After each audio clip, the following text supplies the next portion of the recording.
Hello everyone, Josh12 back here again with a brand new video for today, and today I'm here to discuss Super Dragon Ball Heroes. Yes, the second episode to the promotional anime series Super Dragon Ball Heroes is officially out, and I'm here to give you my personal thoughts on it and review. And of course, if you've not seen it, please check it out because this review will contain spoilers. I know it's a 8-minute series and it's not really part of the main canon or continuity or whatever you want to call it, but if you definitely don't want to get spoiled, I suggest checking it out and you'll definitely have a whole bunch of fun because this show is chock full of fan service. But with that being said, let's get into this review. If you thought episode 1 was very lackluster in action and fights especially, well, this episode got you covered because there's action, and more action. We got a whole bunch of action. Every single character that can fight does fight in this episode, and I have to say, it's pretty damn well done. It's really good actually, and I really enjoyed that entire aspect with this episode because episode 1, even though I liked it and thought it was an okay episode, it really was lackluster in the aspects that we were looking forward to, which was Goku versus Goku. We were promised a epic fight between Super Saiyan 4 and Super Saiyan Blue, and we didn't get that. And we got like less than a minute of a fight, which was horrible. I don't think that was the right decision. I liked what we saw, I just wish we saw a lot more of it. But in this episode, even though it's a short series, my god, they put a whole bunch of really epic action. We got Goku and Vegeta versus Cumber. We got Goku versus Vegeta. We got Goku versus Trunks. Goku versus Cooler. Cooler versus Cumber. Everybody's fighting each other. The general synopsis of the story is Cumber, this evil Saiyan, breaks out of his prison and essentially desires to rage out upon our heroes, and our heroes apparently have dismantled because Xeno Goku's nowhere to be seen, or shall I say Red Goku, as he's referenced in this promotional anime series, is really nowhere to be seen. I don't know where he went. I guess he went to do time patrol things or whatever, but yeah, I guess Xeno Goku or Red Goku was a one and done, which I have to say is very disappointing. I really love GT Goku or Super Saiyan 4 Goku, so I was hoping to see more of him in this promotional anime.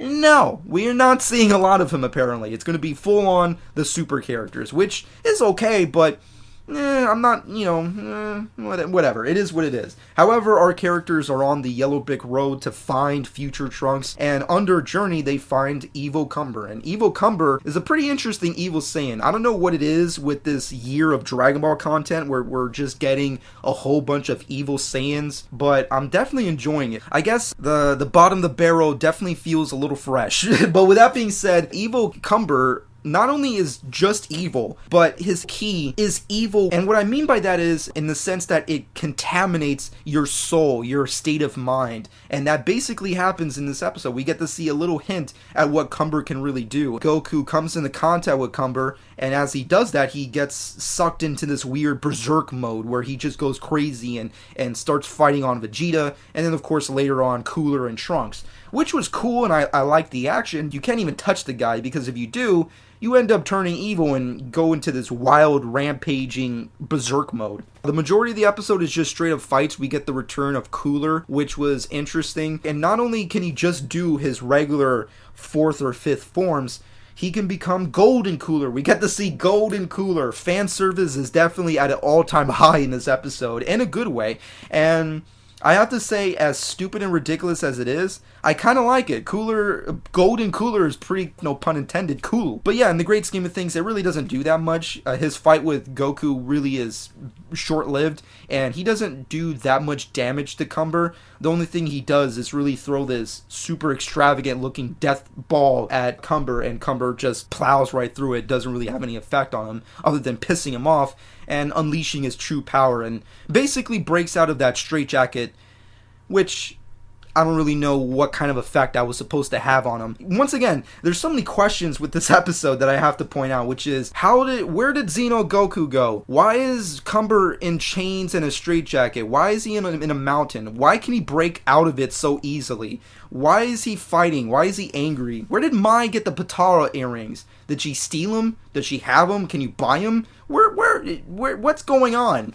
But once again, this is a fan servicey series, so you're not supposed to take it too serious. And I don't. and I found it fun. I don't know, I really enjoyed myself in this episode. The last episode I liked. I thought it was okay. This was a major improvement. I thought they definitely made a greater episode by just giving us what we really want out of this kind of show, which is fan service and fun action, which they delivered in this episode. In the great scheme of things, when you compare it in contrast with Dragon Ball Super is also a very fan servicey kind of show. For better or worse, no matter if you're a hardcore fan or a moderate fan of Dragon Ball Super at the end of the day has its fan servicey moments, and I think the difference between that and Heroes is the fact that Dragon Ball Super panders to the audience. It panders to us, which is something that I personally don't like. Sometimes it's good, most of the times it doesn't really work that in the way that I feel like the creators intend. But when it comes to Dragon Ball Heroes, I feel like the great thing about it is that yes, it's a fan service show,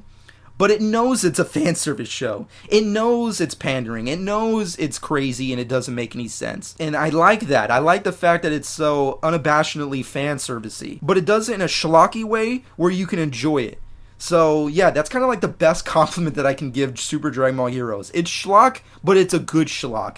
It's not necessarily it's so bad it's good, but it's somewhere in that level of like ridiculousness that I love, just the earnestness of it. But with that being said, I like this episode. I really enjoyed it. I thought it was nice. I thought the action was far better than the previous episode, and we got the return of Super Saiyan Blue Vegito, and the next episode, episode 3, which if I'm not mistaken, I think will be coming out September, which is definitely a long time from now, but hey, it is what it is. But in that episode, we're going to be seeing Super Saiyan Blue Vegito versus Cumber, and I'm definitely anticipating that. If there's any kind of major questions that I have for that episode is, I really wonder, how is Vegito really going to pair up in comparison to Cumber? And how is he going to do apparently Super Saiyan Blue Kaioken and maintain his fusion? That's definitely a question I have. But then again, it's Heroes, so I'm guessing normal rules don't apply and it doesn't really matter, so screw it. But with that being said, this has pretty much been my personal thoughts on Super Dragon Ball Heroes. I liked it. I thought it was enjoyable. I thought it was entertaining.